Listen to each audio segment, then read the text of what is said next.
First back deck rip of the summer. Birds are chirping. Construction a couple of blocks away. Hopefully it doesn't ruin the audio experience for you freaks, but had to rip it. Matthew, how are we doing? You know it's summer when you get the birds chirping and the random fire truck coming out of Marty's mic. Yeah, that'll be coming at some point. The island is packing up. It's Thursday afternoon here on the East Coast. Everybody starts to mosey down the shore this time. Summer rips are great, the gig. It'll be a pleasure for you freaks to know that I'm the only one with access to the Zap.stream live chat. Matt cannot access it on his phone or his desktop. I have it. I see the gig said summer rips are great. Looking forward to Marty's neighbor mowing the grass. Okay. Brian is not down yet. He has not started mowing the grass, and it looks at a good height right now. So I don't think we have to worry about that today. It was probably one of the best RHR moments ever. It was when you went over and told him you'd mow his grass for him afterwards. I'll do it after. So there's a ride or die freak, Phil, who keeps track of the timestamp when we actually start the topics. And it kind of triggered me a little bit. So you want to let's just jump in. Clark's dashboard. No, we're not going to let Phil dictate the show. We're going to riff a little bit and we'll dive in. He said It was 6 minutes and 40 seconds last. That's fine. We gotta ease into it, Phil. Is he just observing or is he critiquing? Maybe it's just an observation. Logan, don't jumpstart us to the dashboard yet. I actually wasn't. I was gonna pull up because I do it the moment somebody mentions it in chat. Yeah, Marty is not zapped today. Yes, I have. It's UTC time. I zapped 2 hours ago, and now, or whatever time zone this guy's in. The website doesn't lie. Who'd you zap? Somebody responded to the bent this morning. 2 people, actually. You can go check it. I zapped 6 hours ago. I'm glad we're covering the important stories. 5 hours ago. It wasn't even 6 hours ago. All right. Logan. Pull up Clark's dashboard if we're in such a hurry to get to it. The current price of Bitcoin is 65,160 cuck bucks. One cuck buck's going to get you 1,535 sats. We are currently at block height 848,781. We had a difficulty adjustment yesterday. It was flat. I believe it was a negative difficulty adjustment of 0.1%, rounded up. We are currently 1,971 blocks away from the next adjustment. Not a lot of blocks have come in since the last free target. So take this estimation with a grain of salt. The next difficulty adjustment is estimated to be a negative 10% adjustment. Blocks been coming in at 11 minutes and 12 seconds on average since the retarget yesterday. And yesterday's retarget was a bit of an anomaly. Not only yesterday's retarget, but the previous retarget. It was only the 7th time in Bitcoin's history that it has back-to-back difficulty retargets that were less than 1%. So it's a fun fact for you freaks who are difficulty adjustment nerds. The hash rate has been relatively flat over the last month, and this has only happened 7 times in Bitcoin's history. Actually, probably post 2012 or 2011 or 2010, actually. 2010, post 2010. There were very few difficulty adjustments in the early days because there wasn't that many people on the network. What are you laughing at? Weirdo Robot in the Nostr chat. By the way, the Nostr chat you can get to by rhr.tv/stream. It's hosted on Zapstream. Great project. Weirdo Robot, the maker of has Marty zapped today, takes offense to you calling him this guy. He shook your hand while you were drunk. Marty, come on, man. I didn't notice it was you, Weirdo Robot. I didn't know that you were the guy behind Has Marty Zap today. You may want to go fix your product because it's telling people lies. Guy. Huh? I'll start calling you buddy. Guy. Marty's like mentally putting it inside. He's like, okay, no zaps for Weirdo Robot. Don't worry, I'll pick up where Marty leaves off. And I did project. leave off the dashboard going after the difficulty adjustment. There are currently 155,577 transactions in Clark's mempool. Go over to mempool.space. There are 216,472 transactions. Current mempool, not too busy. 24 sats per VByte will get you into the next block. It's about $2.19. And if you have a low priority, you can put an 18 sat per VByte transaction fee on your transaction. That is a state of the network. Everything over 10 will probably clear. There's a little bit of a bidding war at 10 sats per byte. Yeah. That being said, you don't have it on the list, but we should talk about it. The interest expense on the debt has officially surpassed the amount of money the U.S. spends on defense per year, which is a pretty big milestone. There are now currently only three expenses above the interest expense on the debt right now, and they are all double speak, Marty. What? Defense, yeah, that is true. Good call out there. That is double speak. You know, we used to call it the War Department, and we switched it to the Defense Department. Yes, language, support, and propaganda. You fell for the side. Yeah, I fell for it. But standing ahead of the interest expense on the debt in terms of the large expenses that the U.S. government pays month in and month out, the only things that are above it now are Medicare, Medicaid, and Social Security, all three being Ponzi schemes. And the debt expense is essentially a Ponzi scheme too. And a lot of the War Department is funded by debt as well. So there's debt all the way up. We are in the late stage fiat melt up, if you will. Mandibles. And Bitcoin. Yeah. But Logan, if you want to pull up the newsletter I wrote this morning, Luke Roman was citing, I believe it's Ferguson's Law, Niall Ferguson, prolific author and historical commentator. He highlights that any great power that spends more on debt service, interest payments on the national debt than on defense will not stay great for very long. This has happened in Habsburg Spain, ancient regime France, the Ottoman Empire, the British Empire, the Roman Empire. The moment at which you start paying more to service the interest on the debt that you've accrued as a nation than the amount you spend on defense is a critical moment, and the U.S. has officially crossed that Rubicon. So beware, freaks, mandibles. You haven't read it? Yeah, no, I have. It is a great book. Everybody should read it. It's happening right now. I love it. I mean, I'll take it's a win. You're just saying it's a win. Yeah. We're living it, freaks. Good thing we got Bitcoin. Beware. So what I put on the top of the list was not that. No. The EU, the politicians in the EU are continuously trying to backdoor encryption. While also doing carve-outs so that their own encrypted chats are not backdoored, because they do understand the risk.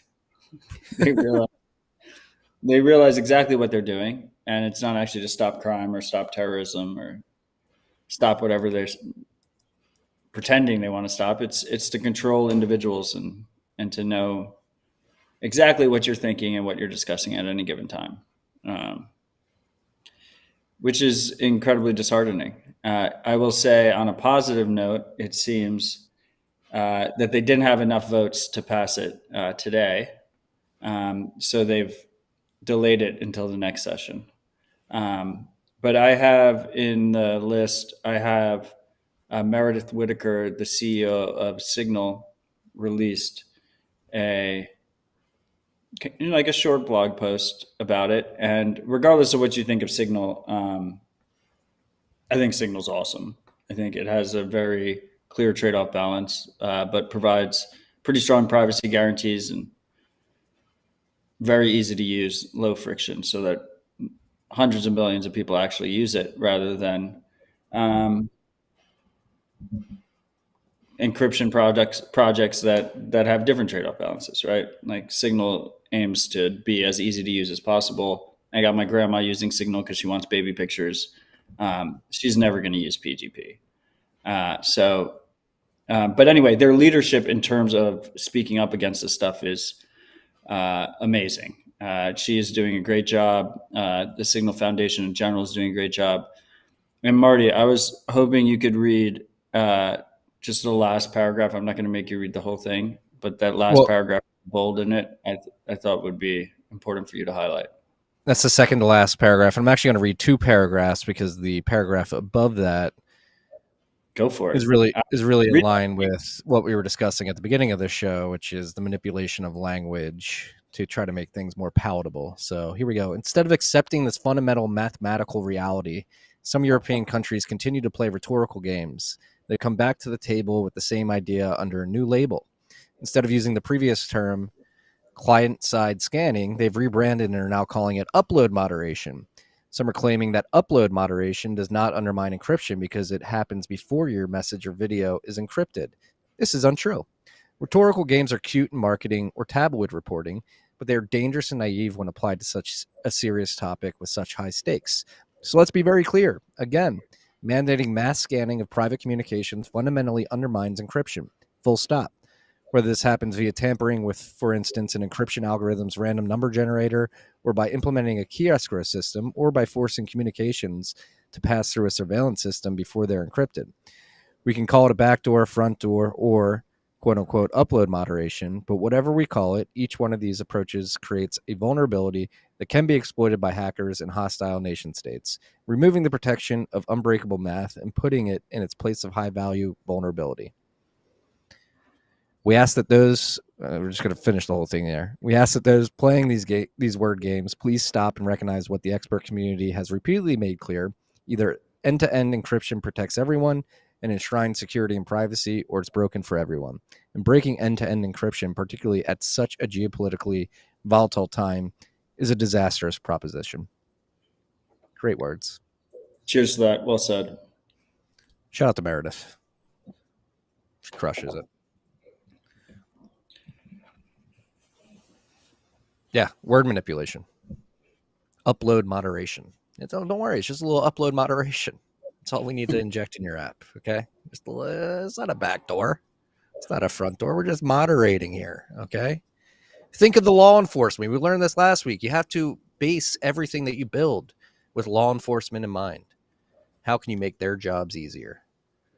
And law enforcement has never been known to single out individuals, companies, for perverse incentives, political prisoners, political, what's the word I'm looking for?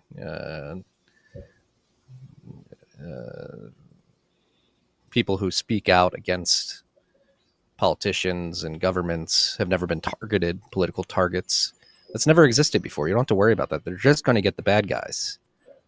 They're not the baddies. The baddies are out there, and they need their content moderated before. They have a carve out for themselves, which says all you need to know. Yeah. Shout out to Mab21, Ride or Die Freak, 21,000 sats zapped in the Nostr live stream. Appreciate you. Shout out to you. It doesn't go unnoticed. It's not like any of these law enforcements have, like, teamed up with Jeffrey Epstein to blackmail politicians to help him launder money, launder people across the world. Yeah, the president of the United States may or may not have had treasonous relationships with countries like Russia, China, Ukraine. May not or may be known as the big guy to some people out there, but no, we need to spy on everybody because we need to make their jobs easier. It is getting laughable. Shout out to the EU Parliament for holding back this content moderation. But let's not hold our breath. This is a fight that never ends, so it will continue, and we'll be here to cover it when it does continue. Staying in the EU, and staying on speech. This is separate from the Signal thing, but this is the same story. I'm reading the same story. Yeah, no, I put 3 links. I put 3 links to the same story because it was like updated. Like one was they're going to vote, one is that they postponed the vote, and the other one is uh, Signal's statement on the matter.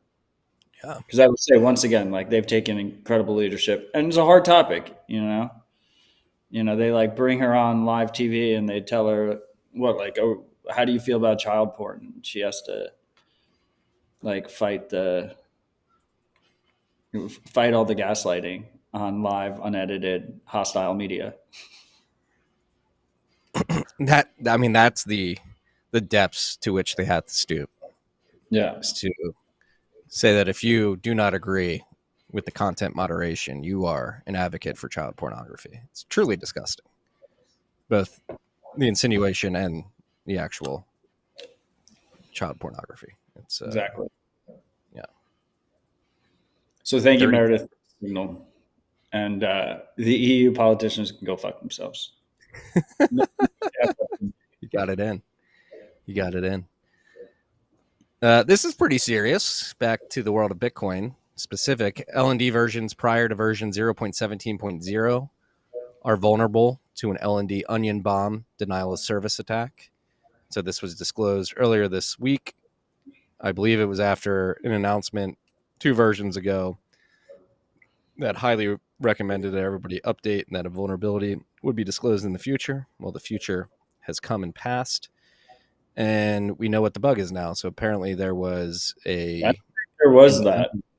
onion routing bomb that would allow a malicious actor to basically DDoS your node, take it down, and then drain the channel without you being able to get your what's the transaction, the justice transaction, sent to the mempool.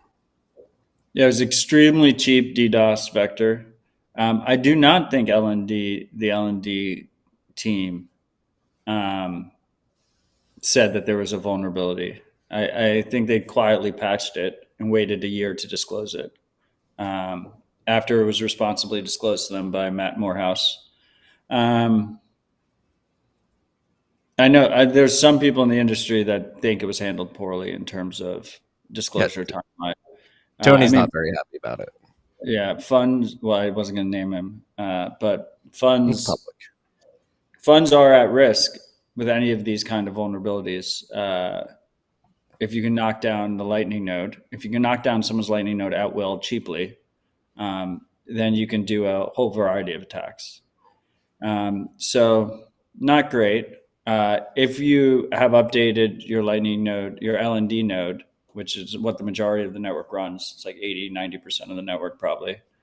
In the last year, you're good. But this is another example about, we live in this weird dichotomy where with Bitcoin Core on the protocol level, you shouldn't rush to update. Updates can be a security hole. But when you're dealing with hot wallets and Lightning, and a lot of this stuff is on the edge still and very new, you do want to take that calculated risk and update more frequently. I will say that Matt Morehouse is an OpenSats LTS grant recipient, so a long-term support grant recipient. He does a lot of fuzz testing and other kind of testing on the network, and this is a perfect example of why that program exists. And I'm glad he's out there doing this necessary testing. I mean, he said in his disclosure, he's like, it didn't take me that long to find it. Like some basic fuzz testing would have exposed this. So we have to assume that malicious actors are doing this, especially as Lightning becomes more successful and more money is held on Lightning nodes. So it's important that we have white hats, that we have people that actually care about Bitcoin and care about Lightning success and care about freedom money, testing these things out and pushing them to their limits, making them as secure and robust as possible. Shout out to Matt Morehouse. Shout out to you too, Matt. But be aware if you're running an L&D version below version 0.17.0, you are susceptible to this attack.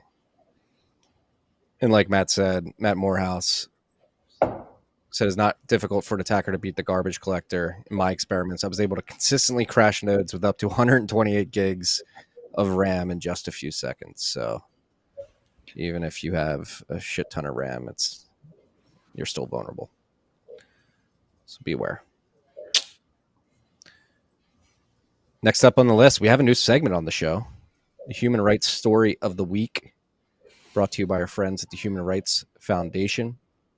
Should be in the middle. And this week's story comes from Nigeria. So in Nigeria, it has 20-year inflation high burdens Nigerians in May. So Nigeria's annual inflation rate surged to a 28-year high, reaching 33.95%. It is driven by soaring food prices and a weakened naira. Economic reforms, including subsidy cuts and 2 naira devaluations by President Bola Tinubu, have further exacerbated these inflationary pressures. In a bid to control inflation and quell further social unrest, the Central Bank of Nigeria raised interest rates for the third time this year. The country's authoritarian regime continues to close exit ramps, continuing to put restrictions on citizens' use of dollars, Bitcoin, and stablecoins in this repressive environment.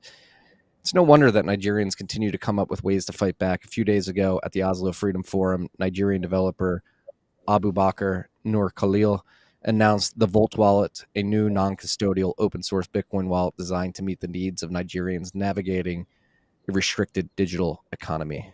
So this is brought to you by our good friends at the Human Rights Foundation. And yeah, Nigeria, they've had a bad go of it the last few years. If you don't recall, they attempted to take banknotes out of circulation and issue new banknotes. That was a terrible experience. It led to long lines at ATMs, and eventually, ultimately, I think they did get notes back in circulation, but there was a period there where the economy in Nigeria did not have banknotes. They pulled in India from 2020 or 2019, whenever India did that with rupees. And on top of that, the SARS movement, the women's movement in Nigeria, they cut off their bank accounts. Luckily, BTC Pay Server was there for that movement. They were able to accept Bitcoin payments, but since then, the government has recognized Bitcoin as a viable alternative to their hyper-controlled monetary system and has acted in every way in which they can to prevent people from accessing Bitcoin, whether that be shutting down exchanges, making it illegal to use Bitcoin. The fight's on. Yeah, I mean, Nigeria is also one of the few countries out there that has a CBDC out in the wild. Their e-Naira, something to keep in mind, keep track of. We talk about mandibles all the time. Like mandibles is already happening in Nigeria and other places in the world, which is one of the reasons why this story was selected. But it's a selection from HRF's Financial Freedom Report, which you can subscribe to at hrf.org/financial freedom report. Great newsletter. Their team does a really good job. And I look forward to highlighting more of these stories because I think, part of the reason why I've worked with the Human Rights Foundation for over 5 years now is because this is why our work is so important. I like to think that many of us out here are working towards trying to make freedom money the standard. And these people are, they're on the front lines fighting for freedom every day. A lot is at stake. The tools need to be better. The tools are already much better than where they were 5 years ago. But they need to be better yesterday because these people are already living through mandibles and many billions more will live through mandibles before we get to a Bitcoin standard. I do want to extra highlight Abubakar's project. The dude is a fucking legend. He has this new project called Volt. Right now it's an Android focused open source wallet. I think he wants to release on iPhone as well. It's in beta. But you should definitely check it out, particularly if you're an open source contributor. He's looking for help on it. But self-custody first wallet, PSBT is the standard, using NFC for hardware integrations. Really cool. Yeah, I'm trying to pull it up here.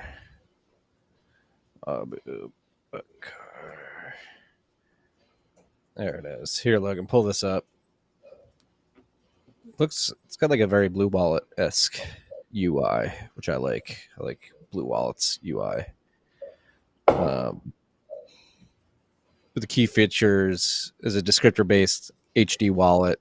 It has a bolt card and bolt ring, LNURL withdrawal functionality.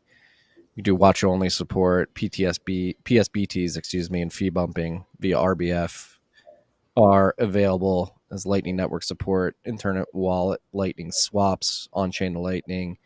It's multilingual. So yeah, actually scanned the QR code from his presentation at the Freedom Forum and checked out the GitHub. I do not. That should be linked in this No BS Bitcoin report, so you go check it out if you want to contribute to that project. Short list today. There's a lot going on. You want to talk macro? I know you don't like talking macro. There's a ton we could talk about though. Well, let's do the shout outs, and then we can talk macro, and then we'll go to software releases.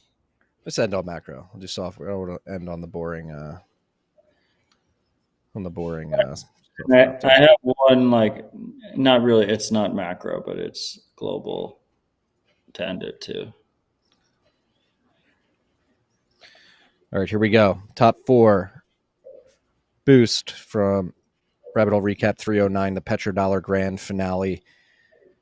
Number 1, at Riverside BTC Meetup, boosted 50,000 sats. Last time Marty read the Riverside County Meetup, shout out. 2 new people came to our meetup. Shout out to you 2 new people. One of them sent me 50,000 sats to boost RHR this week. We meet every Thursday from 4 to 6 p.m. at Grey Wolf Brewing in Norco, California. Bitcoin is accepted here. Find us at riversidebitcoin.com. That's riversidebitcoin.com. Shout out to all our Norco Californian Bitcoiners and freaks that are listening and congregating once a week to talk about Bitcoin. We appreciate your support to this show, your support of Bitcoin and each other. It's important to support each other in these trying times. Build a community. It's great to see you guys doing that. Every Thursday, 4 to 6 p.m., Grey Wolf Brewing, Norco, California. At Pringle Stacks, boosted 44,444 sats. 4s across the board. Palindrome boost. 2 kings. Salute. Heart emoji. Shout out to you. Sil, appreciate your ongoing support. And at Eric99, boosted 25,000 sats. Stay humble. Stack sats. And Self. Can't help but notice the zap has gone down in amount. Eric, thank you. Hey, any boost is a good boost for me. The fact that you're listening, you're contributing. Don't let Matt shame your boost amount. It could be higher. I'm not going to shame you for it. Fountain lists like total all-time contributions, and between RHR, Citadel Dispatch, and TFTC, like, Eric has contributed enough sats for a lifetime. Like, you don't have to go. We honestly probably should just give Eric99 a shout out every week, regardless, because he's a true ride or die freak, and he has great advice every week. He comes in with great advice. Incredible advice. And shout out to that guy who fixed his website that was spreading misinformation. Now? Yeah. I didn't even zap. It's Weirdo Robot. It's Weirdo Robot. And his project is phenomenal. And you should zap more. At Self boosted 20,000 sats twice with no comment in either boost. But shout out to you, Self. Great advice. Thank you. Boosting. That's all we got for shout outs. Let the sound for themselves. Thank you guys for participating via Podcasting 2.0 and participating with us live via zap.stream.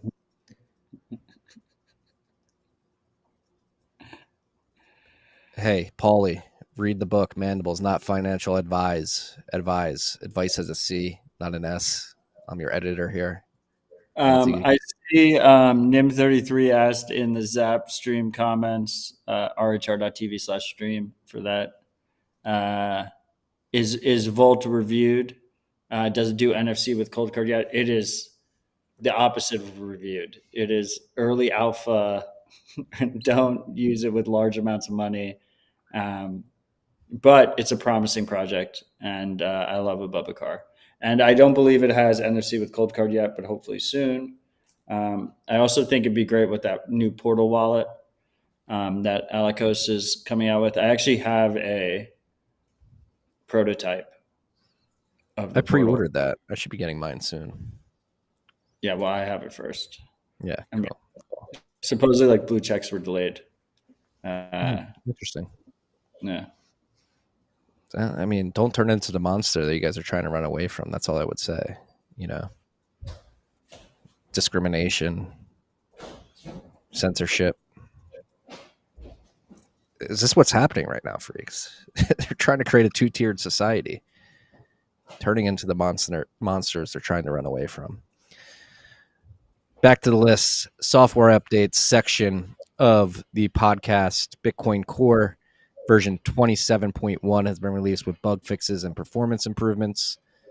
BISC version 1.9.16 has been released with improved network resilience and stability.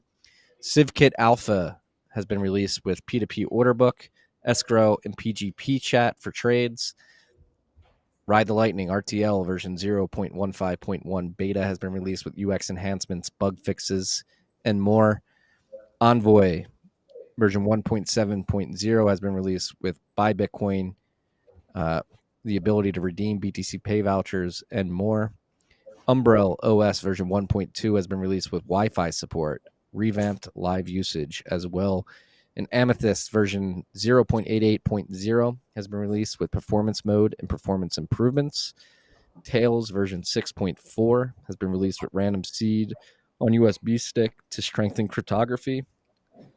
So Tails is that bootloaded operating system that you can use. Trezor has introduced Safe 5 signing device.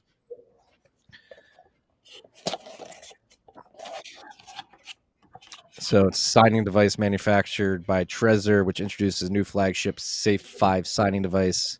They released as a BTC Prog. The device is priced at $169 and comes with either Bitcoin-only firmware or multi-coin support. The company also launched a new Trezor export onboarding service for new customers.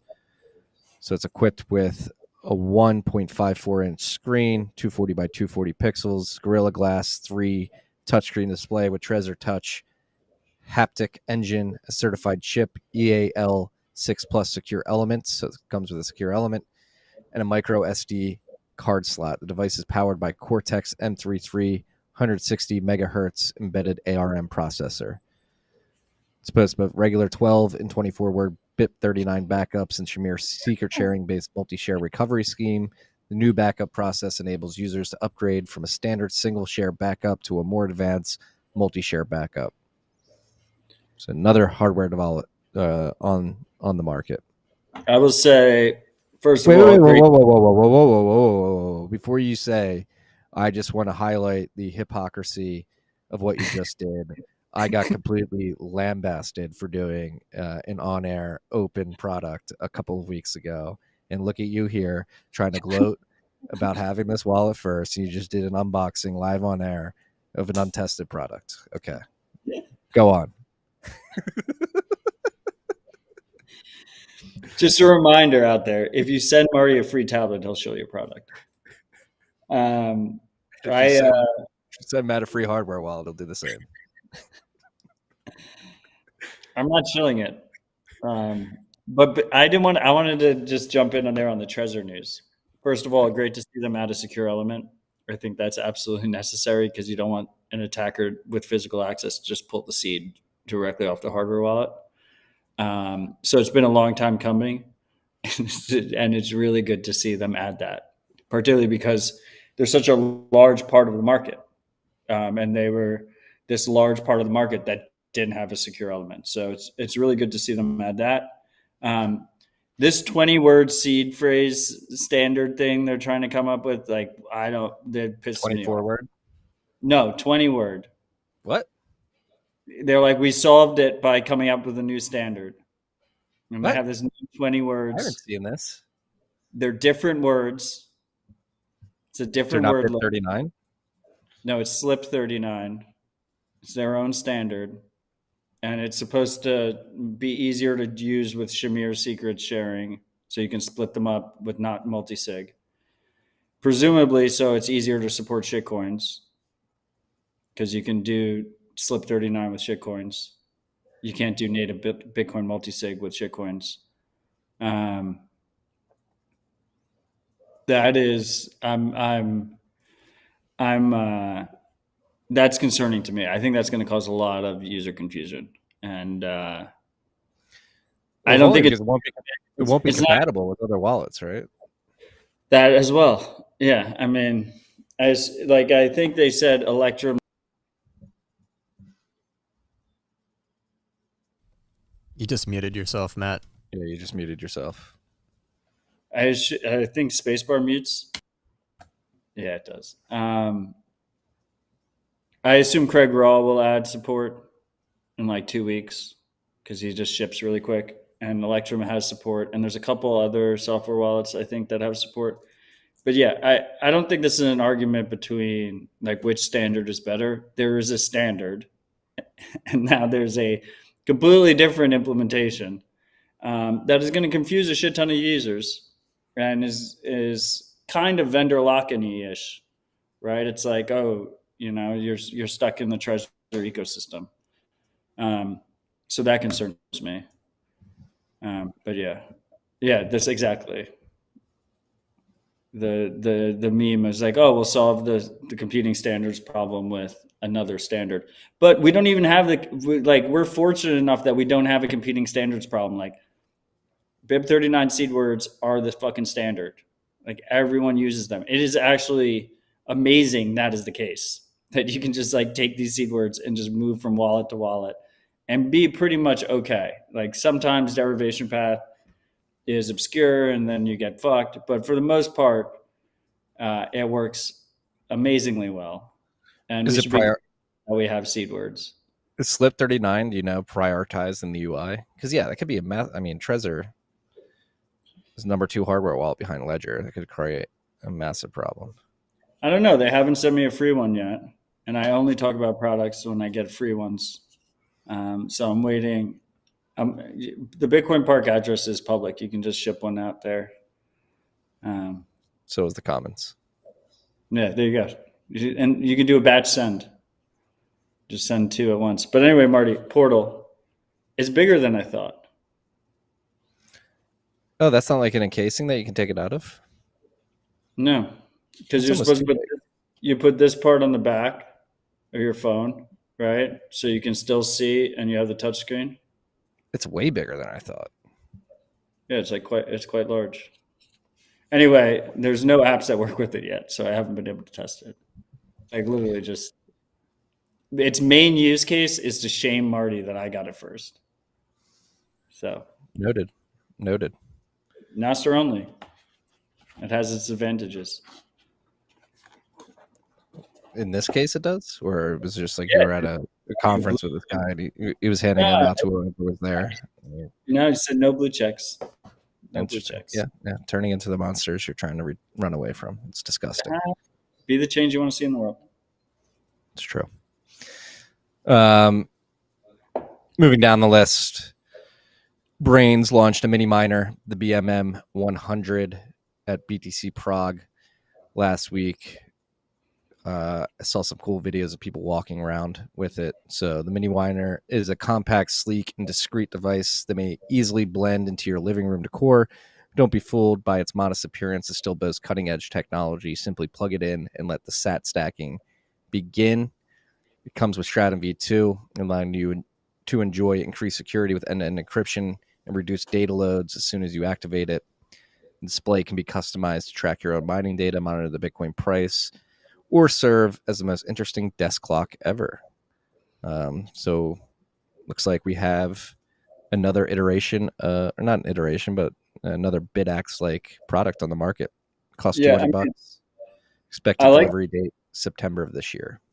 I like the concept of low power, efficient, plug and play home miners. Like you said, we see that on the BitAxe side, on the open source side. We've seen that with stuff like HeatBit, which aims to be a heater as well. I will just say that like Avalon has one, Canaan came out with one that's 4 terahash and half the price. So, I mean, I haven't had either in my hands yet, but I don't understand the discrepancy there. Like, it seems like the Avalon one is just a way better deal. But in general, I like this concept. And I think specifically what you do is you do like solo CK pool, or you do solo public pool, and you just use it as a lottery miner. Like, like maybe you'll find a solo block yourself, and it's better odds than lottery. And in the meantime, you get like a little space heater if you live in a cold environment and you don't do any electric work like that. There's an appeal there. And you're helping to distribute the hash rate, doing your small part. Matt, this begs the question: how 21Co? Just early. It was on the right path, you know. I mean, you paid a Bitcoin for that paperweight. It was just eight years too early. Like, that is the understatement of the century. Like, you paid fucking $65,000 worth of present day purchasing power for a fucking paperweight. Spend and replace. Okay. Spend and replace.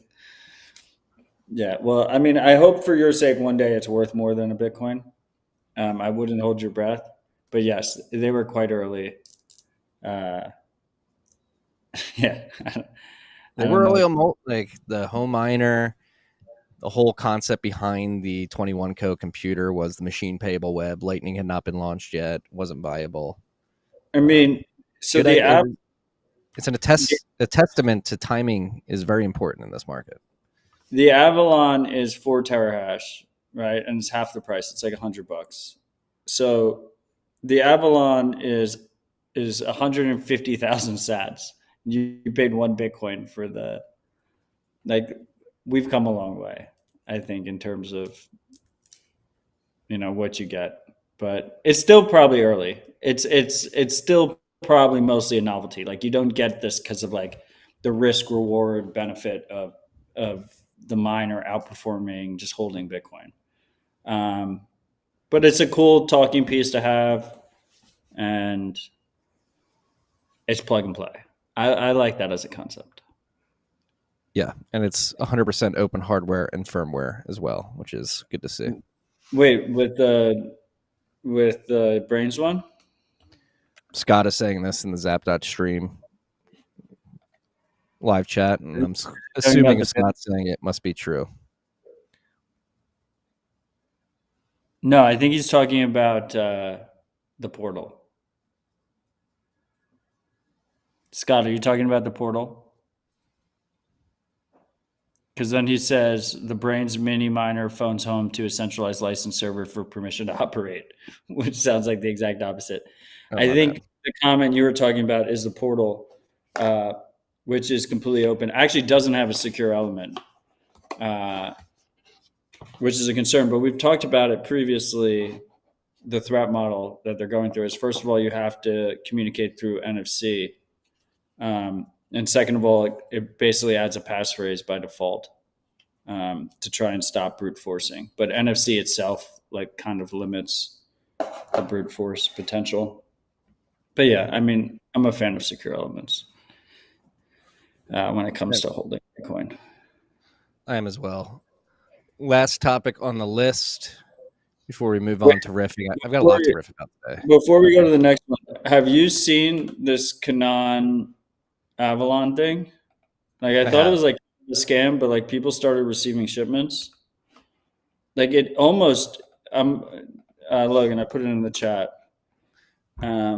It almost like reads too good to be true. The Avalon Nano 3, it's $100, 4 terahash. Well, I wouldn't be surprised if it's something like BitAxe where Canaan. Yeah, they're just repurposing chips. Yeah, that the industrial size miners weren't buying because they wanted Bitmain and MicroBT machines. And I guess Canaan said, all right, if the industrial guys are going to buy this, maybe we should repurpose this for retail. That's what I would assume is happening here. Scott confirmed that he was talking about Portal when he said open hardware. Sorry for speaking out of turn, Scott. I mean, the way I look at it is like you get this thing if you want like best bang for your buck, and then you do a bid axe if you want to support open hardware and open source. Yeah. You know, and those are your two options. And like I love the Braiins guys, but like I just don't see how they can compete with like if an actual like educated consumer should just buy the Avalon Nano 3. Fucking $100, 4 terahash. Well, Scott is saying in the Really? comments that you need to buy a $30 PSU for Yeah, so Canon. 130 Yeah.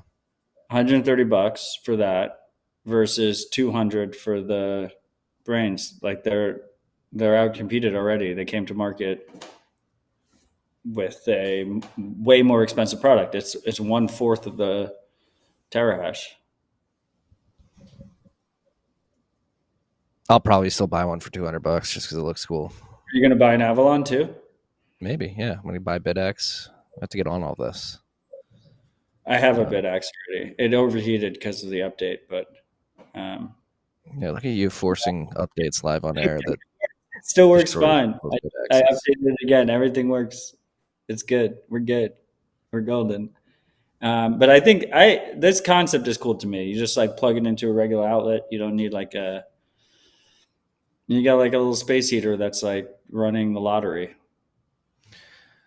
So let's run the numbers here for the Canon, the Avalon miner, 4 terahash. You need 50 individuals to get the same output as an S21, I believe. I believe it's around 200, maybe 240.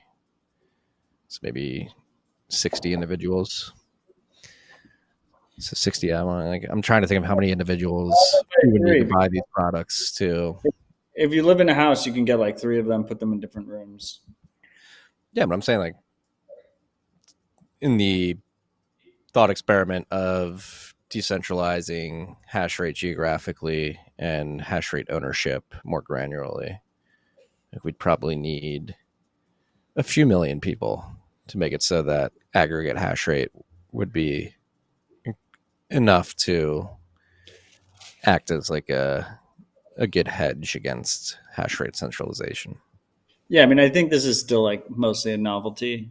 It's early days. I think the big change, and I'm a broken record about this.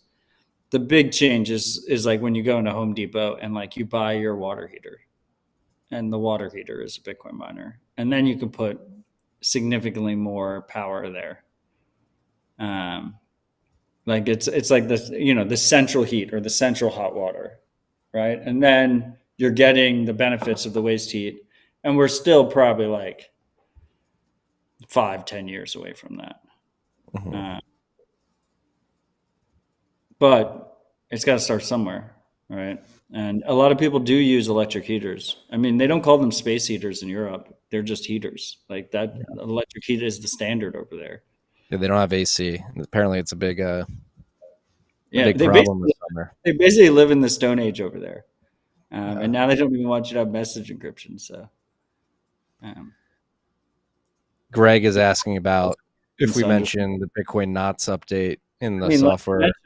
Did Bitcoin Knots get updated? It did. Reading the release note, it comes with node policy changes. A new non-standard token / asset protocol launched a few weeks ago, Runes, due to its lack of competent review, design flaws, as well as the relative worthlessness of the tokens, at least when first minted, resulted in it being particularly spammy in practice. Some users have chosen to block all data carrier transactions in an effort to mitigate this. To better address users' concerns, this release adds a new feature, Reject Tokens Policy Filter, also available in the GUI, that will only block Runes transactions, thereby enabling users who choose to tolerate data carrier otherwise to enable that policy. Note that this is not enabled by default at this time. Yeah, I mean, we didn't intentionally leave that out. We will make sure to track Bitcoin Knots releases going forward. I will say that I personally love Luke and appreciate his contributions to the space. I think you can run Knots now on Start9, which makes it easier than ever to use Knots in your stack. I might be wrong. Maybe it's coming soon, but I think they already have added Knots as an easy install. I personally continue to run Bitcoin Core. That's my own personal decision. I like a lot of eyes on the Bitcoin implementation I use, but I would like to see more support on knots. And I will say that on the OpenSat side, if there are any knots contributors that are not Luke, feel free to go to opensats.org/apply. I've actually talked to Luke about this at length. I mean, it's part of the reason why OpenSats exists is to fund things like that. He specifically does not require funding because of the great success that they've found at Ocean so far. But if any other contributors want to apply, they're welcome to apply. Beware, freaks. Beware. Check it out. Last on the list, we have a story about the truth about the shadowy Migration 5. This is so fucked up. Did you read this? I have not. I'm unaware of what's going on. Okay, read the whole thing for the freak. I'm kidding. So I almost started. So the Five Eyes. Do you know the Five Eyes? Yes. America, Us, New Zealand, England, Australia, France, Canada. Not France. Yeah, and then there's like the 9 eyes and like the 11 eyes and like the 20. There's a lot of eyes. But like the Five Eyes are like, we'll spy on each other's people and we'll share it with each other so that we don't have to all spy on the same people. And historically, like pretty much everything associated with the Five Eyes is fucked up.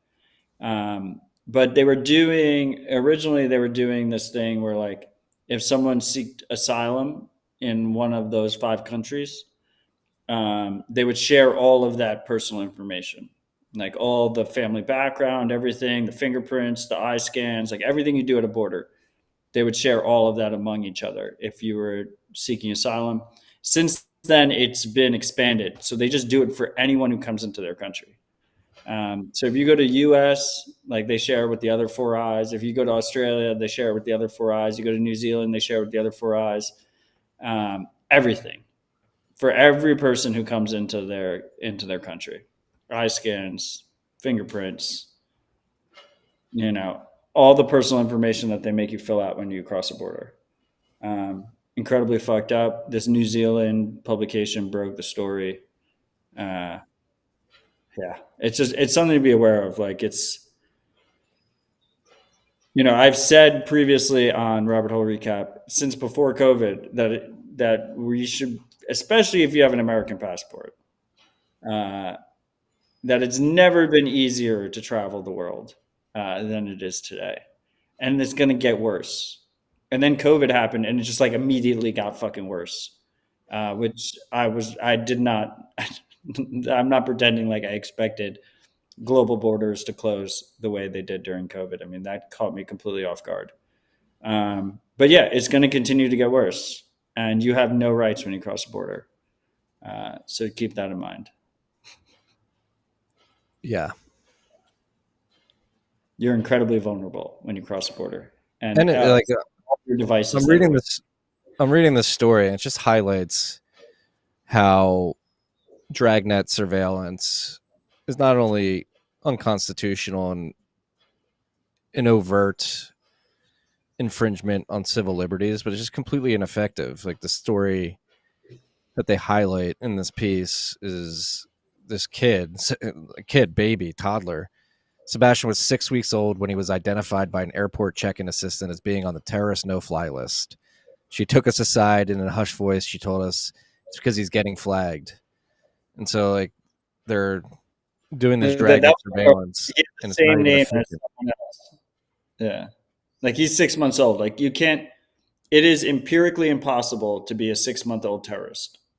Like I don't care what you say. I don't care what your politics are. Like 6-month-old people cannot be terrorists. They lack 6 weeks. Even 6 months.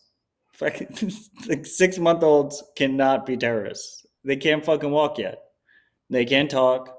They can't pack their own bag. They have no idea what's going on. Yeah, they can barely see. Well, it's 6 weeks. At 6 months, they can see. At 6 months again. 6 weeks. I think it takes 8 weeks to fully develop. Marty's like formulating. If you can see, you could be a terrorist. He's like formulating the next. But it's fucking ridiculous. It's insane. And they, instead of like, innocent until proven guilty, it's the opposite. It's the opposite. Yeah.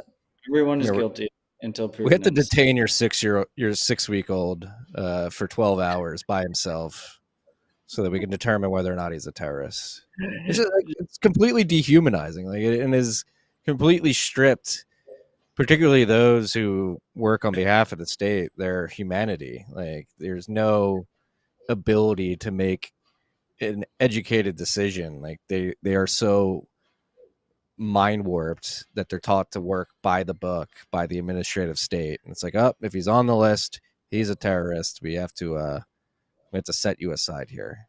It's completely disgusting. Yeah, Josh mentioned in the Zapstream comments, and this is what I was alluding to, but it is good that he made it more explicit. Is like with the Five Eyes agreements and like the 9 Eyes and the 20 Eyes or whatever, how they have all the eyes. Is they also use it to like get around constitutional protections and other kind of protections on spying on your own citizens, right? So it's like in the U.S. we can't spy on Americans without breaking the Constitution without a warrant, and we do it anyway. But so you have Australia do it, and then Australia shares it with us, or you have a corporation do it, and then you just buy the quote unquote anonymized location data from the corporation, and you don't need a warrant. So it's often used. These partnerships are often used as an end around of any kind of legal protections that individuals have, and it's incredibly fucked up. I will say the YouTube comments are surprisingly strong. This one from Ponyo, I mean, it's a good point too. Going back to the fact that like this dragnet surveillance puts people in harm. He's mentioning the fact that when we left Afghanistan haphazardly and left all of our military equipment and alongside it data, like the Taliban has access to that information, which includes information about informants, which they are now actively targeting. Full database of every informant that they got. I was actually, so there was, first of all, there was Travis West saying, how based is that baby if it is a terrorist already? Which is a questionable comment, but funny nonetheless. And then we have purchased for a price saying, why is Odell so bearish on what 6-month-old Bitcoiners can accomplish? And, I don't think they can be terrorists. I don't think they're that equipped. It's funny. 6-month-old Bitcoiners as you can be. I may have to stop what I've been doing for the last couple of months because our 2-year-old is exemplifying the stereotypical actions of what many here in the States refer to as the terrible twos. And I've been referring to him as a terrorist to anybody who asks how he's doing. Like, he's a little terrorist. Did he speak in caps yet? He does. He screams. He screams when he talks. Same. I'm like, say lovingly, I have to be careful. Five Eyes could be picking up what I say, and I maybe they're going to think that I'm housing a terrorist, and they're going to come and take my 2-year-old because I've been referring to him as a terrorist as he goes through his terrible twos. I mean, we're joking, but like this is where this ends up. Like they're just going to pick up people mentioning the word terrorist and they go knock on their door.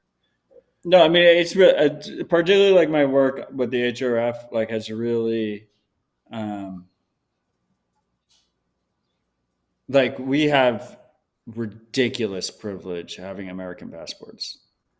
Like it is so much easier for us to travel than other people. I mean, I talk to people that every time they go through a border, they go to secondary, where they put you in the room, they ask you all the questions, they check your devices, they like make you wait there for an extra hour and a half just to fuck with you. Yeah, like as particularly crossing borders, people are incredibly vulnerable. And they use that against us. They use that against individuals who want to connect and meet each other in person and share knowledge. And that's just wrong. That shouldn't be the way it is. You're not thinking about the quality of life of the law enforcement. They have to go stop all the criminals and terrorists, you know? There's this one activist who wants to make a movie called Secondary. And it's just all the people he's met in secondary. He's like, they're all based. And they're like all completely different types of people. It's like 65-year-old Venezuelan woman, you know, like 35-year-old Thai guy. Like, this is like all these different types of people. It's just like everyone I've met in secondary every time I travel. They're all in there together. Yeah. They got you too. He's like, it's the best conversation. Like, there's no better conversation you can have than the people that's sitting next to you in secondary, regardless of the border. It doesn't matter which border. It's like those are the people you want to have a chat with. Yeah. Alas. Now, sitting there, I was like, hasn't happened to me yet, but always expecting it. Keep expecting it. I don't want to. It's fucked up.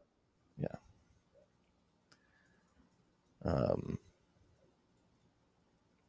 So you want to talk about macro now? We've finished Odell's list. Now we go on to Marty's list that is in his head.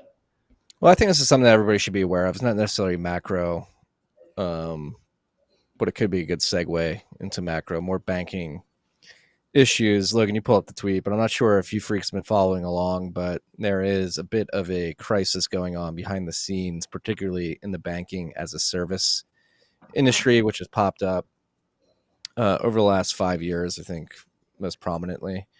So for any unaware, there's a lot of Silicon Valley-backed startups that have launched, and they're basically trying to improve the UI and UX around banking services. And what they'll do is create a company and then use a chartered bank as a back end. And a lot of these, or one company in particular, Synapse, was pretty successful and was running the banking operations for a bunch of startups in Silicon Valley. And they ran into some trouble at the end of last year and had all their users' funds frozen or lost. I think it's still exactly unclear what happened, but this affected many apps in Silicon Valley, and people have been locked out of a couple $100 million as a result and have not had access to that for, I believe, 4 or 5 months now at this point. And so as the bankruptcy proceeding or the civil lawsuit proceeding of Synapse is progressing, the bank that they were leveraging, Evolve Trust Bank Corp, is getting dragged into the mix, and there's just been a pretty big back and forth going on in terms of accusations thrown from Synapse and towards Evolve and vice versa. And I wanted to highlight this just because I know that there are many people in the space, particularly post Silicon Valley Bank blow up of last year, that transitioned to Mercury Bank. And Mercury Bank is a similar banking as a service company that leverages Evolve Trust and Bank as one of their back end banks. And they also use Choice. But from what I understand, Choice is in the crosshairs as well. And so there's a little bit of a Silicon Valley startup bank crisis bubbling under the surface that not too many people are talking about, that I think you should all be aware of, especially if you're leveraging a product like Mercury that is using Evolve as a backend. I don't know exactly what's going to happen. It seems like to me, from all the research I've been doing, that Synapse and their founder was mishandling funds, but it seems like the regulators are taking this particular kerfuffle as an opportunity to sort of do broad brush regulation on this whole niche market that's popped up over the last 5 years. And it's going to make it very hard for these banks servicing these banking as a service companies to actually do what they've been doing. At least that's what it seems like the Fed and the FDIC would like to happen. Yeah, I mean, and so this is, to me, this is like Operation Choke Point stuff, right? Yeah. So this is not, the bank runs do continue, but this is not the bank runs continuing. This is the federal government that is bought and paid for by different special interests trying to stop anyone who's working in fintech that is innovating, which is why the real fintech businesses are the Bitcoin businesses. But that's a different point. But anyway, on Mercury and all these guys, like, just don't keep any money in a bank that you're not willing to lose. Just hold it in Bitcoin. The treasury strategy is, Saylor can think he came up with the concept, but just hold as much Bitcoin as possible. Like, Bitcoin is the cheat code. You want to hold as much Bitcoin as possible. Use these things as, like, if you have to interact with fiat stuff, if someone's going to pay you in dollars, you receive it, just immediately send out and buy Bitcoin and then hold Bitcoin. Yeah. And that solves like 99% of problems. And that doesn't matter if you're an individual, a company, a government. Like, hold money that doesn't require trust. And then you can't be burnt by the trust that is required by holding other types of money. Yeah. And I wanted to bring this up because I wrote a newsletter about it on Friday when I posted it to Nostr. There was a couple people in the comments of that note that said they were not aware of this and they were using Mercury. So I figured there may be some listeners of this show that are in the this is an unraveling situation or a developing situation that I would stay on top of if you're using any of these services. As someone who hates banks, like, just hates the experience I get from banks, and it's mostly not the bank's fault, to be honest. It's the regulatory burden that gets put on the banks that results in such a poor customer experience. Mercury is fucking awesome. Like, we use Mercury for Rabbit Hole Recap. It's Rabbit Hole Recap's only bank, and it's just a really good product. Like, it just fucking works. Like, you receive the money when you want to receive the money. You send the money when you want to send the money. Like, it just works. It's very easy to use. Me and Marty live in different places. We have, like, our debit cards and stuff, but, like, we don't keep any money in it. It's just like immediately we receive it, just goes straight to Bitcoin. But they've been phenomenal. And so it's really frustrating to see, in a world where you can't, like, it feels like you increasingly cannot trust any banks. Even the ones that are doing good in terms of customer service and product offering, they can just get fucking taken out behind the shed and shot. So, yeah. I mean, the UI UX, the product offering is incredible. It's great. It works so well. Yeah. So be aware if you're out there. This is probably going to be a story that becomes more prominent throughout the summer and into fall, because it doesn't look like it's ending anytime soon. And look, and if you can pull up that tweet that I had, if you're looking for somebody to follow, not this one, the previous one, but we'll talk about this next. Something to follow. A small novelty Twitter account called Zero Hedge. But this guy, Jason McCullough, has been covering the case. So if you're looking to stay on top of it, I highly recommend you go follow him. Zero Hedge on Nostr. His at is he's not on Nostr yet, I don't think, but he's got a blue check at McCullough MIKULAJA if you want to go follow him. Is he a Bitcoiner? I don't think so. I actually DM'd him to come on the show to talk about this, and he was like, yeah, I'm down. And he was like, what does your show focus on? I was like, Bitcoin and other things. He just stopped responding, so I don't know. Dude, that's when you say truth for the commoner. I did. Yeah. About Bitcoin. Yeah. You're supposed to bring up Bitcoin like 45 minutes into the interview. It's typically what I do. You lure them in. You lure them in, and then you prophesize after. Yeah. Okay, so between the blue check and he just ghosted you over saying Bitcoin, like, his. Yeah, I think so. Stop hitting space, Matt. I got a new keyboard. It's like in front. I'm sorry. Thanks. All right, the last macro. Without you. The last macro topic I have. This seems like more of an elevation to serious banking crisis stuff, and it emanates from Japan, where Norichukin Bank has announced that they plan on selling, I believe, up to $60 billion of U.S. treasuries over the next year in an attempt to stem losses that they are stomaching from their collateralized loan obligation exposure. So similar to CDOs, collateralized. I think CLO is more focused on corporate debt. So it seems like they're underwater on a lot of their corporate debt that they've acquired, and they're going to begin unloading treasuries to defend those positions and defend the liquidity profile of their bank. Not obviously not a U.S. banking problem, but I believe that the Fed has opened up the window to this particular bank, and they did it a few months ago. Many different competing theories on this. Tom Luongo, he believes this is part of the intercabal squabble thesis, where since these guys are getting access to the Fed window, it's an attempt to force the hand of the European Central Bank and the Swiss Central Bank to manipulate their monetary policies a certain way that would continue to drain the euro dollar markets. Others are saying it's a simple banking crisis with asset and liability mismatches.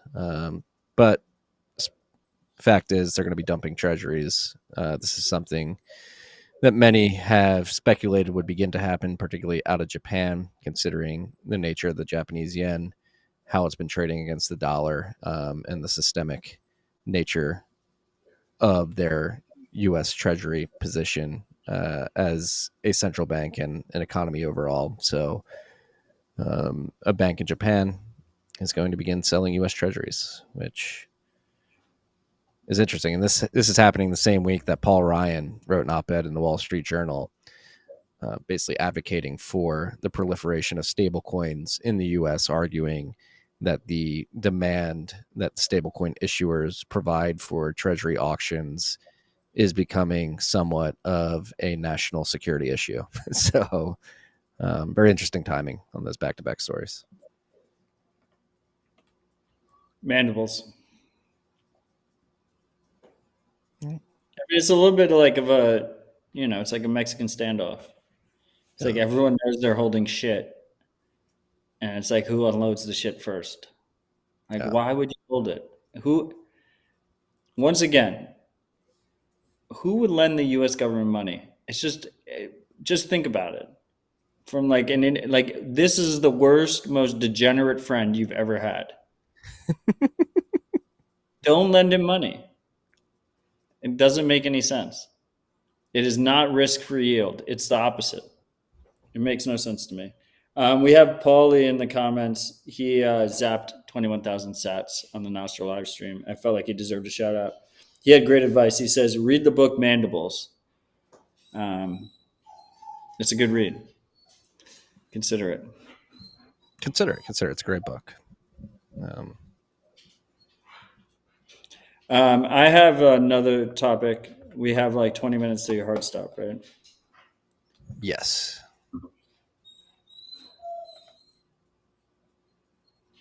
Did I do this right? We have 50 minutes to my hard stop, so we got plenty of time. How much time do we have? We have 50? Yeah. Okay, well, in the Nostr live chat, if you want us to cover anything, put it in the Nostr live chat, and we'll cover it. I sent you the wrong link. Don't click that link.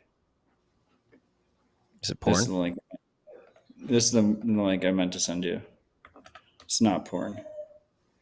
By the way, like a greater number, you brought it up, our favorite porn influencer, a greater number of U.S. states are requiring KYC age verification to view porn, which will not stop porn. It's just creating another data collection point on people and normalizing KYC.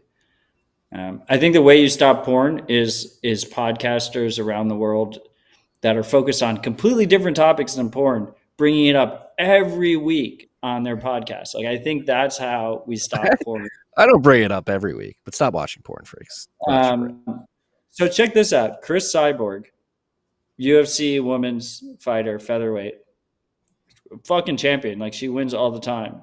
She put Nostr on her shorts. She did?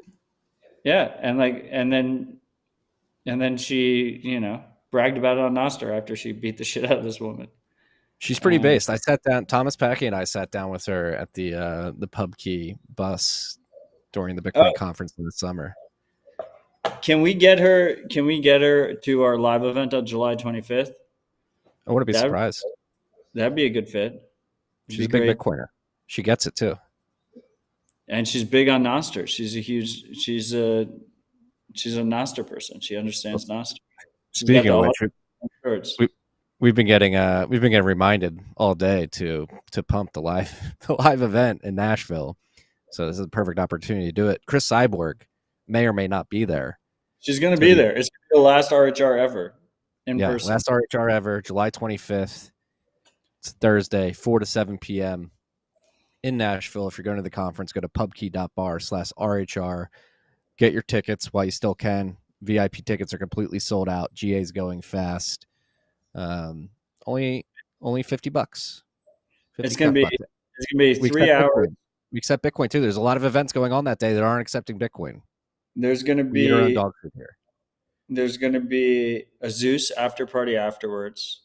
That should be another 3 hours. So you get 6 hours for $50. It's included if you get the RHR ticket. And Marty doesn't like to. Marty only likes to talk about like theoretical. He only degrades people in a theoretical sense.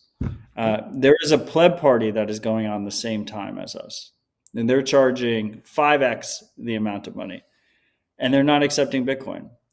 So consider asking for a refund, which they can easily do because you paid with credit card. They can just issue you a refund, and then buy a ticket to our event instead. You'll have a better time. We can guarantee you that you will have a better time if you come to the RHR live event. The hot style takeover, baby. It's going to be hot.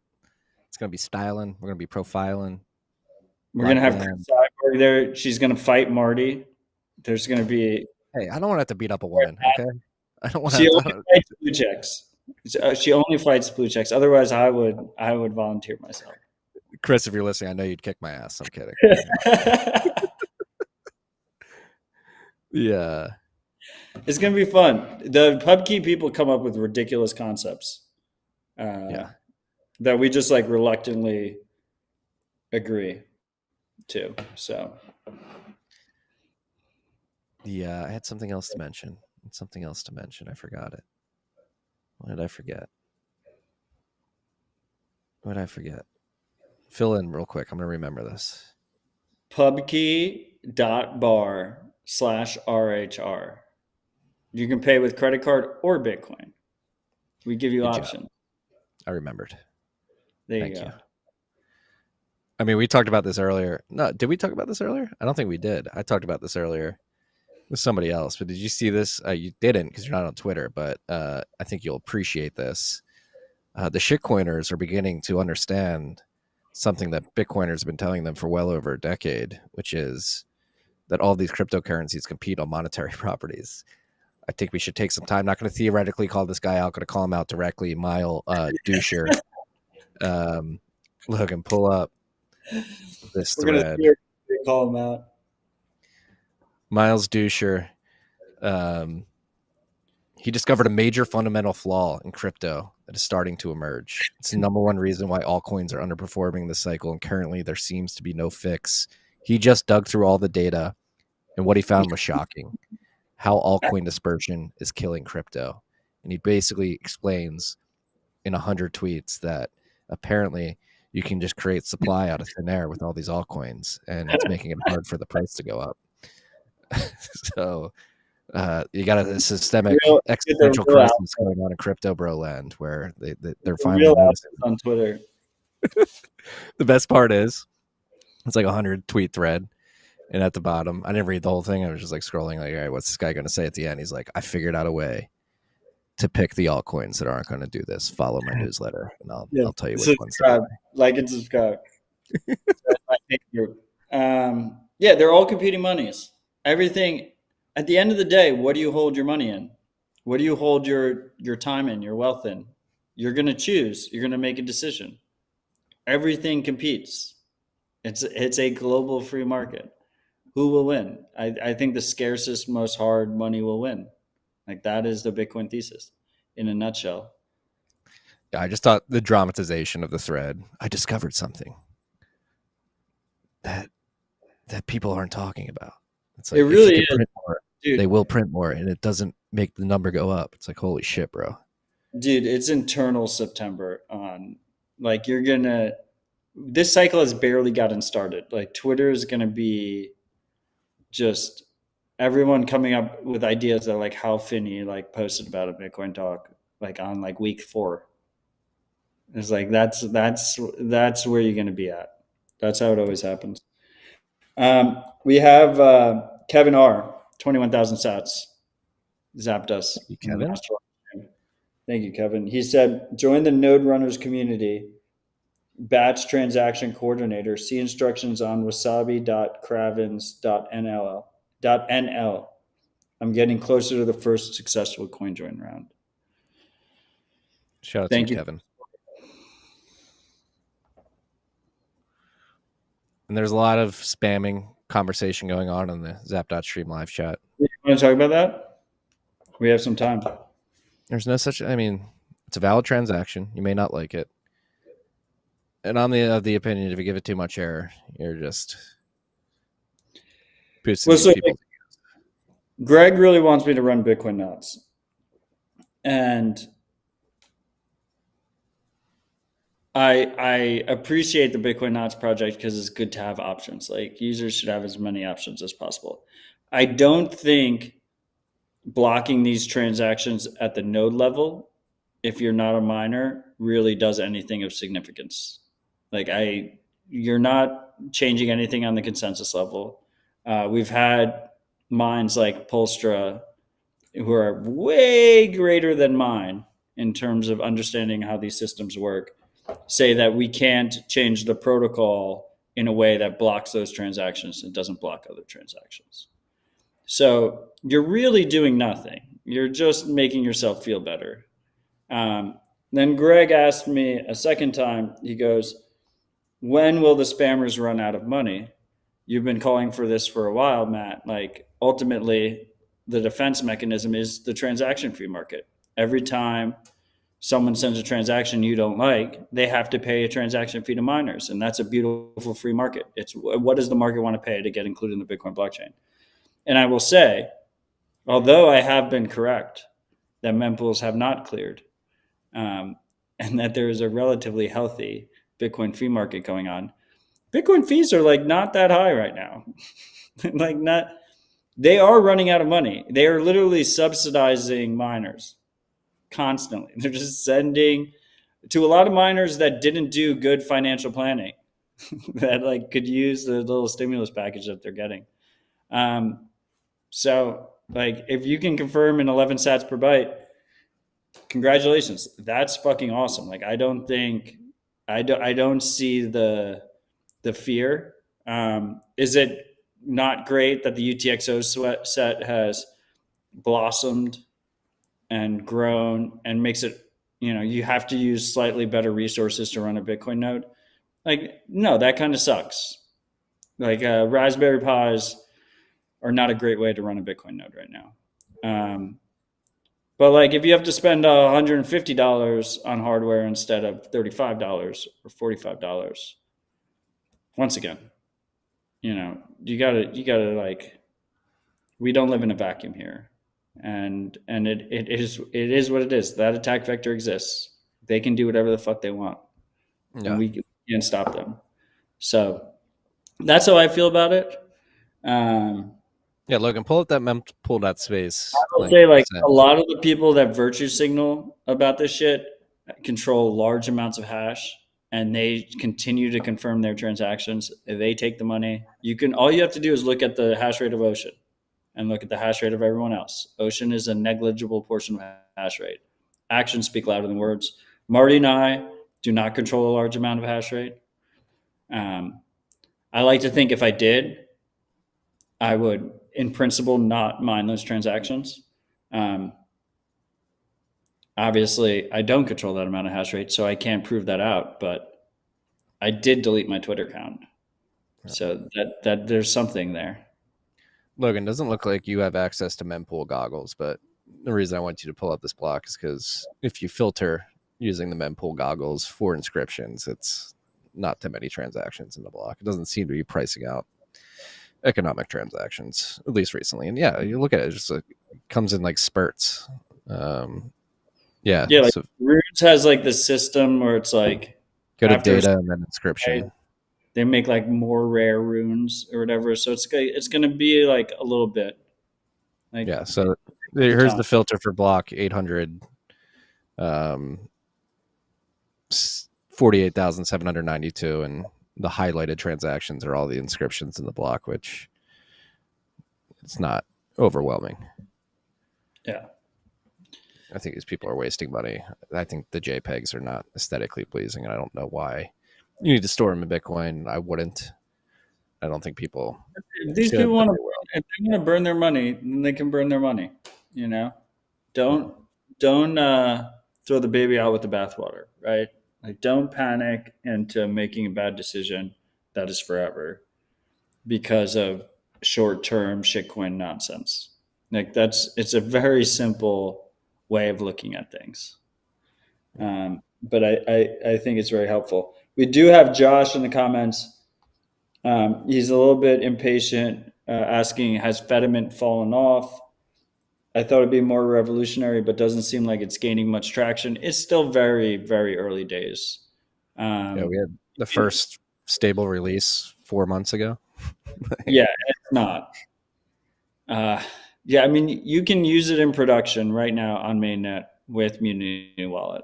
If you go to munitywallet.com, either download the app, use it in the browser. You can choose your federation. There's like a whole Nostr trust-based system where you can see like who the people you follow, what they recommend in terms of which fediment to choose.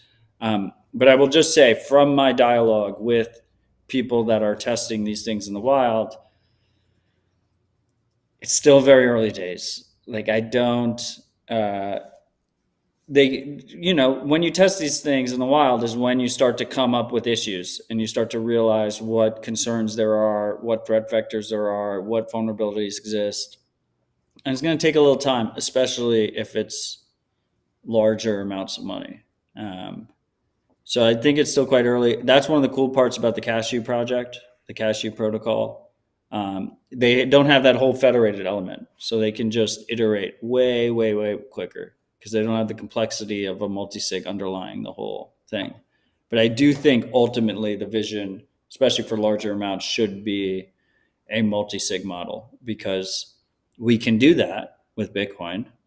And it just strictly makes the trust model way better. Like you need multiple parties to either get coerced or collude together to steal the money or do the unseen inflation behind the quiet, slow rug pull where you do unseen inflation over time.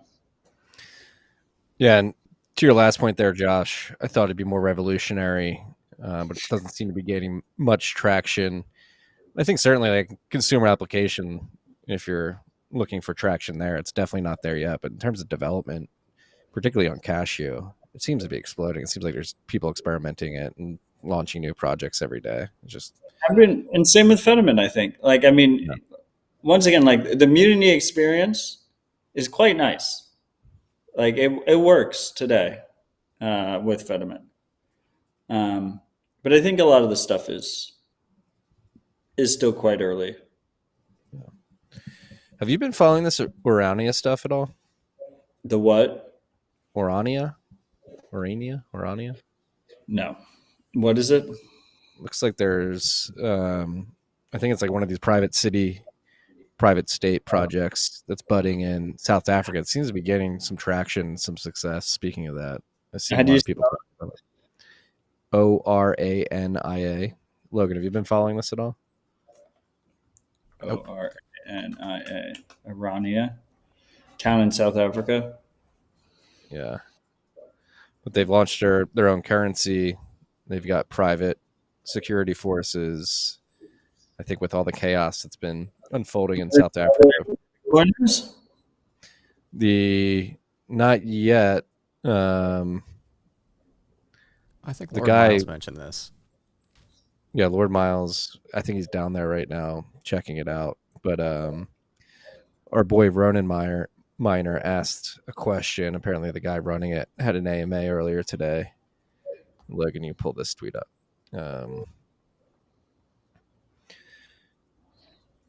Ronan Miner asked him if they're developing a Bitcoin treasury for the long run. Do you hold any Bitcoin for the long-term growth? They're currently diversified with their treasury, different institutions. They own their own banking system, municipal, government, and more. They do have Bitcoin. He says not much yet, but they do have Bitcoin. No, he answered it with diversified, different institutions, own banking system, own municipal government, and more. Not much yet. They're fucked. Not going to make it. Stamp it. Boom, done. I think it is an interesting case study, though. I need to dive deeper into it. I was hoping that you would have been on top of it, but I'm going to look into this more. But I think it's important that we didn't lack verification on anything we talk about. It's like open a Wikipedia entry on air to discover what's going on here. But it's been around for, it looks like. Yeah, apparently it's been picking up steam. A lot of people in some of the 1990, it looks like, was it has to do with internal South African politics. Yeah. Like the end of apartheid over there. But like, if you've been trying to run your own country for, I'm probably going to get shit on by this, but you've been trying to run your own country for fucking 30 years and Bitcoin is not like up there in priority list. What's going on? Maybe just need some people there to push them in the right direction. Like, all your blue checks are the same. You just cover for each other. But I mean, it falls into a trend that we've been talking about and speculating about for some time, which is the dissolution of these large nation states into smaller sections. And it seems like the people of Orania are attempting to do that within South Africa. So we'll see. I thought it was interesting. It's definitely interesting. Thanks for bringing it on the radar. Yeah. What else is there? I got nothing. And the comments don't really, they're fighting about knots. Greenaware goes, don't throw the terrorist baby out with the bathwater. I thought that was funny. We're going to mine all the Bitcoin here in the United States. We'll do. Oh, someone asked, last RHR ever is going to be the live show in Nashville. And I guess they asked for more context around that. I mean, I think it's pretty self-explanatory. Like, it'll be the last rabbit hole recap ever. In Nashville. If you're not there, then you miss it. You miss the last rabbit hole recap. I don't want to get into a habit of lying, so it will probably not be the last rabbit hole recap. But come on, we could have fucking ran with this, dude. I had so many ideas for the first show where we're like, we're coming out of retirement. It's not going to be the rabbit hole recap ever. You ruined it. It was going to be so good. Well, maybe they ended, right? Maybe they just like left the stream. I couldn't straight face it to the freaks. Okay. I had so many ideas for the great return a week later. Yeah, I mean, look, it just comes down to the Bitcoin price. You're never going to know. One of the episodes of Rabbit Hole Recap will be the last Rabbit Hole Recap ever, and that's why you have to come for the live show. Just because one day it's not going to happen anymore. Yeah, it's not going to end with a bang. It's just going to end with a whimper. It's just like one day, over, done. The last Rabbit Hole Recap ever is going to be a live stream of goats for 4 hours, and then goats and other stuff. Yeah. All right, I just got your battery is low, and I don't have my laptop charger here, so maybe that is a sign we should wrap it up. Okay, fair enough. Good rip. Love you, Marty. Love you, Logan. Love you, freaks. Stay humble, stack shots.